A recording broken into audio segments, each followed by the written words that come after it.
Hello everyone, welcome to Computer Forensics Assignment 3, that is Advanced Digital Forensics Timeline Analysis and File Recovery using the Sleuth kit. In the installation video, we have downloaded the required evidence file.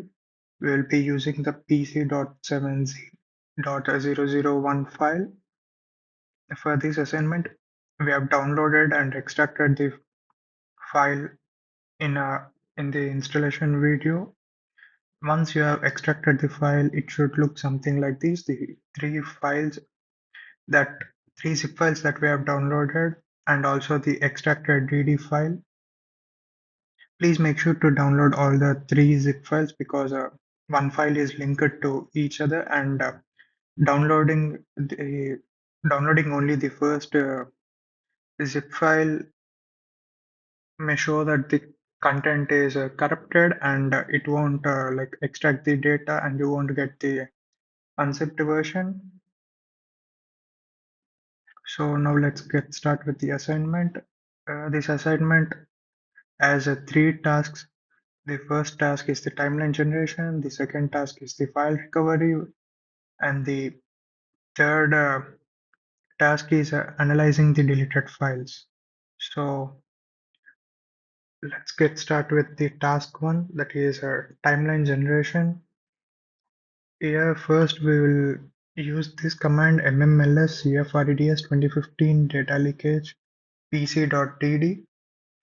And we are using this command because it lists a partition layout of the disk image. So let me just copy it here and paste it. So we got a detailed partitioning table. This indicates that the image that we are examining is of the type TOS. And also you can see the details regarding the sectors and also the directories here, the partitioning. So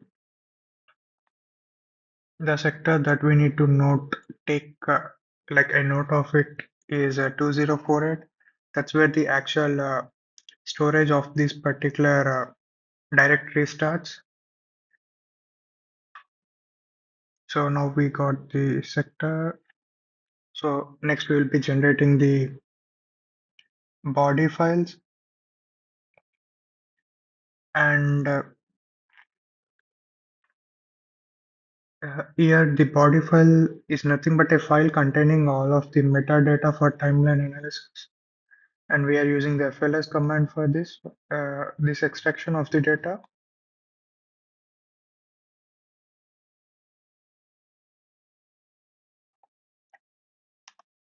So now let's check if the file is generated.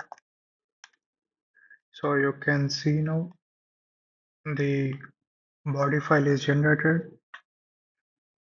So next let's check if the file was created and has content in it.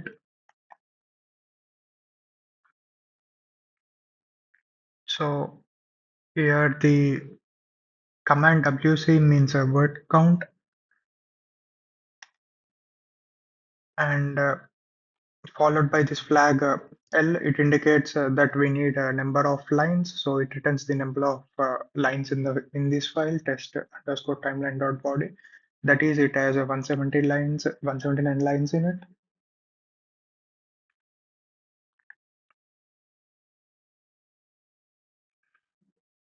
And next, so now we got the complete timeline of the pc.dd image. So our next task is to just generate the timeline for the specific month, that is March 2015. That's where the accused Iman informant tried to steal the data from.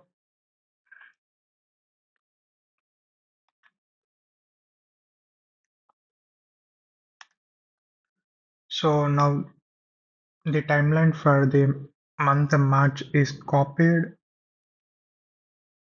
and it's stored in this test underscore filter.txt.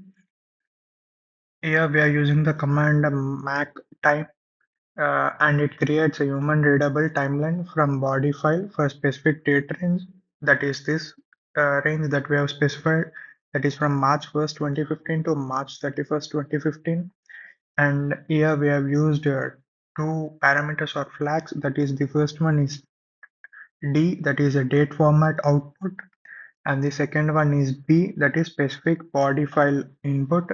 So this is the body file that we are giving the input, and this is the date format that we are giving it, and the timeline for the month of March is stored in this file. So we can just view the file by typing the command open followed by the file name. So this is the detailed timeline for the March month. You can see the date here and also the time followed by permissions and the name of the file or folder. This is all about task 1. Now let's see task 2, that is file recovery. For this task 2, first we will create a directory called test recovery.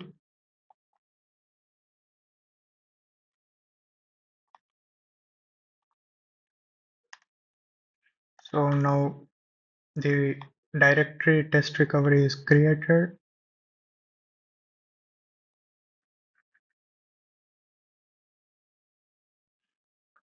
and next what we need to do is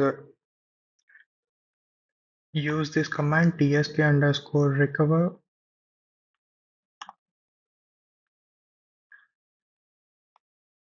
So you might ask why we are using this command. So what it does is recovers all the files from the disk image to this specified directory, that is a test underscore recovery, and we are using the parameters here, the offset parameter followed by the parameter, sorry, the offset number. So it indicates that the disk image first primary partition starts at 2048 offset, sector offset.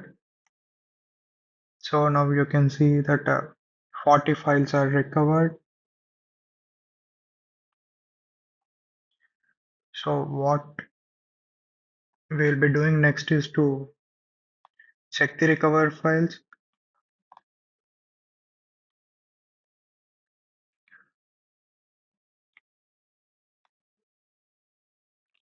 What this command means is we need a list of first 20 regular files found in the recovery directory. This is the recovery directory that we have created here, and we have recovered the files in this step. So now we are just viewing all the first 20 files found in the recovery directory, and here we have given it the type F, which means that we only need files and not directory. So these are the first 20 files in the recover test underscore recovery directory.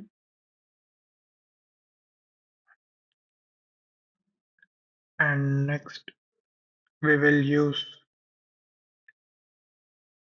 this command ls hyphen la followed by the name of the directory.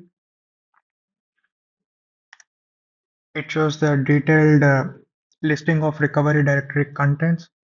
Like you can see the permissions here and other details like the date and time of the files generated and also the names. This is all about task 2. Next we have task 3, that is analysis of a deleted file. For this we will be using a forensic tool called Foremost. So this tool is used to recover all the deleted files based on the file header and footer. So we can just install it by using the command sudo apt install.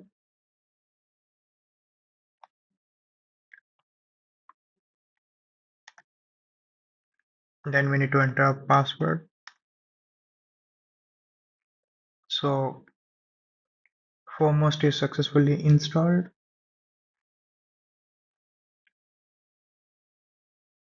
Next we can use this command foremost followed by the parameter I and then followed by the name of the image and also next followed by the parameter O and then the name of the directory, that is output directory. What this does is it recovers all the deleted files based on the file signature. Here we are giving the parameter I and it indicates input disk image file that we are giving it a disk image, and also we need the output in this particular directory. So here we are giving it the parameter O. So this whole process might take some time. So I suggest just stopping the process after maybe like 2 minutes by just pressing Control Z. It should stop. So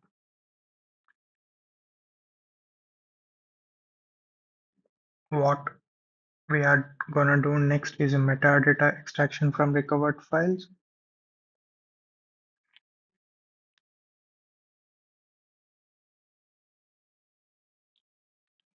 So here we will be using this tool called EXIF tool.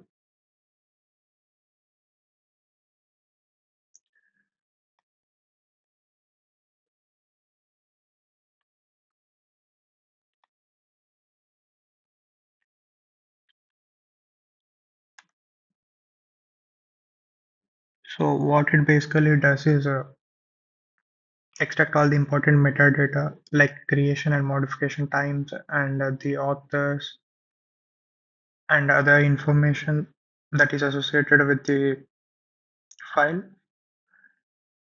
So now that is done,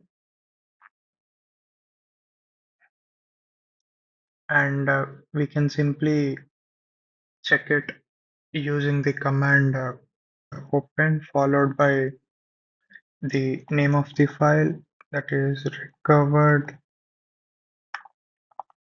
files metadata.txt. So this is the detailed metadata of each and every file. You have all the information like the EXIF tool version number, file name, the directory in which it is located, the size, different dates like modification date, access date, and also we have file permissions, types, encoding, and all other details. We have one last command that we need to execute in our third task.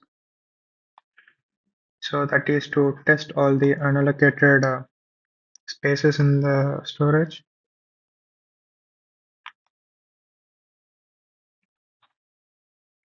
So what it does is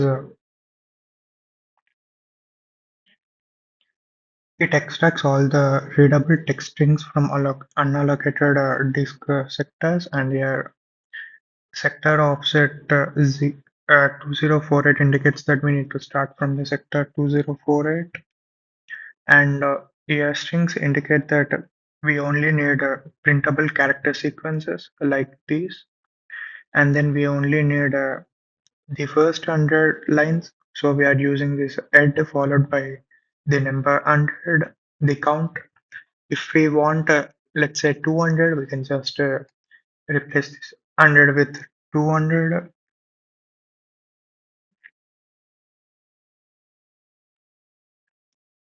This is all about assignment 3. Let us meet again with assignment 4. Thank you.